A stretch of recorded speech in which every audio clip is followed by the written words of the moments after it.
So ito mga kababayan, nandoon po ngayon sa Zamboanga, Sibugay, no? Ang Team Duterte mga kababayan para po sa kanilang rally.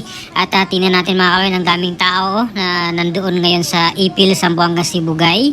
Ayan, so panoorin natin mga kababayan at pakinggan ang kanilang mga sasabihin, no?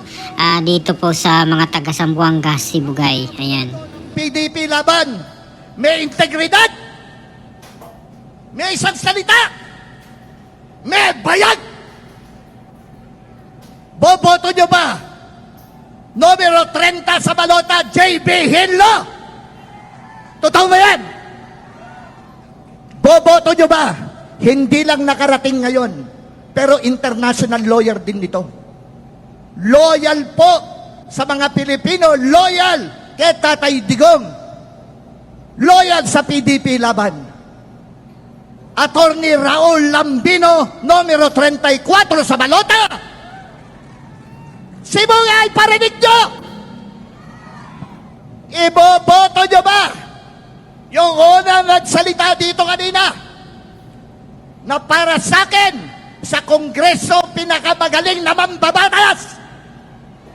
Rodante Marcoleta, numero 38 sa balota. Sibugay, gusto kong marinig kayo. Iboboto nyo ba?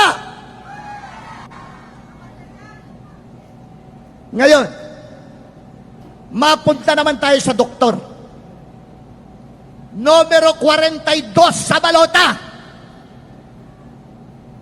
Marites nga lang ito, pero ang puso niya, gusto niyang maglingkod, magserbisyo sa mga Pilipino. Gusto niyang gumamot ng gamot ang pinakamahihirap na mahirap na libre, walang babayaran. Dr. Richard Bata, boboto nyo ba? Kala nyo, hindi ko kabisado lahat ng mga kasama ko.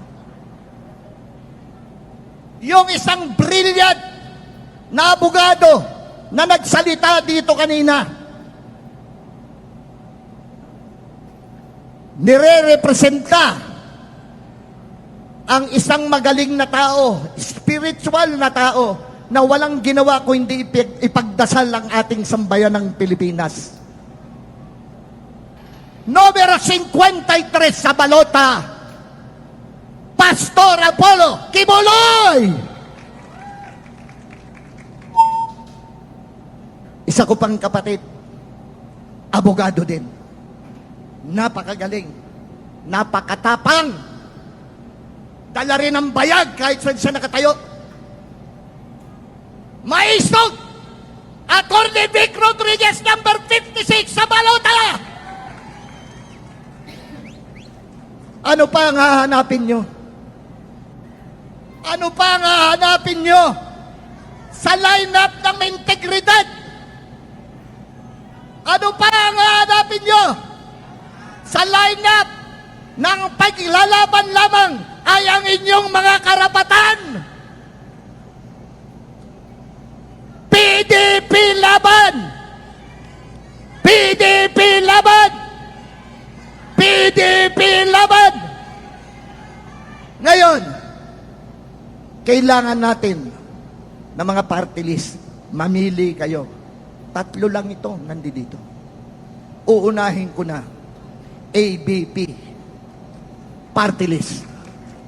134 ang numero sa balota. Tutulungan nyo, hindi! Pangalawa, ako po ang chairman dati ng party list na to. Malasakit at Bayanihan. Numero 140 sa balota. Tutulungan nyo, hindi? Ngayon, yung pinakamaiksing nagsalita kanina kasi nahihiya na sa inyo. Pero, puno ng puso ang lahat ng kanyang sinasabi. PPP Party List, number 2 sa balota. Tutulungan nyo ba? Totoo ba yan? Ako, tutulungan nyo? Totoo ba yan? Nanggagaling ba sa puso nyo yan? May isang salita ba ang sibugay? Tinood! Ako po si Philip Salvador. Hindi abogado, hindi doktor, hindi engineer. Ako'y isang artista lamang. Pero ako po yung artistang magiging epektibong maglingkod at magserbisyo sa sambayanang Pilipino. Kandidato bilang senador ng Republika ng Pilipinas, numero 58 sa balota. Laging unahin ng Panginoon Diyos si Allah sa ating kalagitnaan. Maraming salamat at magandang gabi sa ating lahat. 58! Philip Ipe Salvador! Ipe sa Senado, Mr. Efectivo. Philip Salvador, Senador, Mr. Efectivo. Salamat pala, ginamit mo yung Mr. Epektibo. Philip Salvador, ating senador, Senador Ipe, Mr. Efectivo, Mr. Efectivo. Kakampi natin sa Senado, Philip Salvador, ating Number senador, 58, Mr. Efectivo. Mr. Epektibo, Philip Salvador. Salamat pala, ginamit mo yun. Akong unang, tumawag sa'yo niyan. Tapos ginamit na niya ang Mr. Epektibo. Mga kaigsuunan, na ay importanteng mensahe ang palangga naton na Mayor ng Davao, Sebastian Baste Duterte. Please watch this. Magandang araw sa inyong lahat dyan sa Zamboanga, Sibugay. Maraming salamat sa pagpunta nyo dito sa Grand Rally ng PDP Laban. Maraming salamat din at sana suportahan nyo si Mayor Jarvis Acosta at yung buong PDP Laban candidates natin dyan. Huwag po sana natin kalimutan na meron din tayong mga senatorial candidates na tumatakbo para pagka-senador. Huwag natin kalimutan na ito sila lahat ay kasama natin sa laban at ituloy natin ang laban kasama si former President Rodrigo Roa Duterte. Mabuhay kayong lahat. At mabuhay ang PDP Laban Senatorial Candidates. So yan po, no, konperbado na nga po, nakasama na po nila si Dr. Richard Mata ng PDP Duterte na sila, mga kababayan, no. 10 na po sila kasi nadagdag to si Dr. Richard Mata. At itong mga party list po na kasama rin na sumuporta rin po kay Pangulong Duterte. Yan, nandun ang PPP, nandun ang Bombero party list. At meron nga pong video message, mga kababayan, itong si Mayor Basti Duterte, no, sa mga taga-Ipil, Zamboanga, Sibugay, na nagano po siya doon sa mga taga-Zamboanga, Sibugay na nandoon ang mga taga-Team Duterte, no, lalo na yung mga senatoriables po ng Team Duterte PDP Laban, mga kababayan.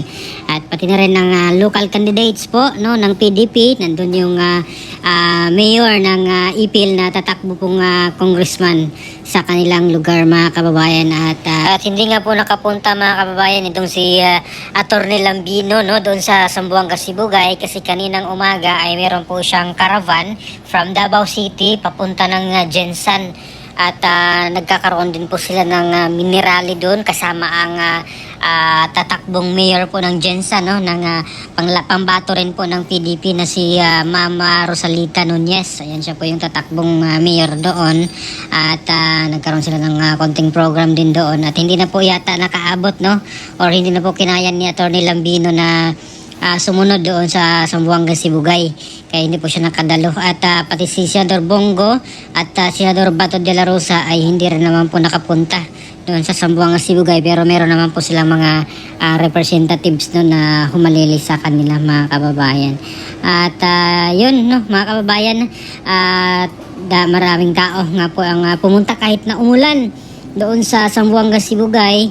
Pero nanatili po sila, yung mga supporters, mga taga doon, no, na magstay at makinig doon sa mga sinasabi ng ating mga pangbato ng PDP Laban. So ano pong masasabi niyo, mga kababayan, dito po sa patuloy na pagkampanya, no? Kasi ilang araw na lang or ano na ngayon, April 12, so ilang ano na lang, kimot 1 month to go na lang, mga kababayan, eleksyon na kasi May 12 ang eleksyon. So ano pong opinion niyo, please comment down below. Maraming salamat. God bless po sa ating lahat.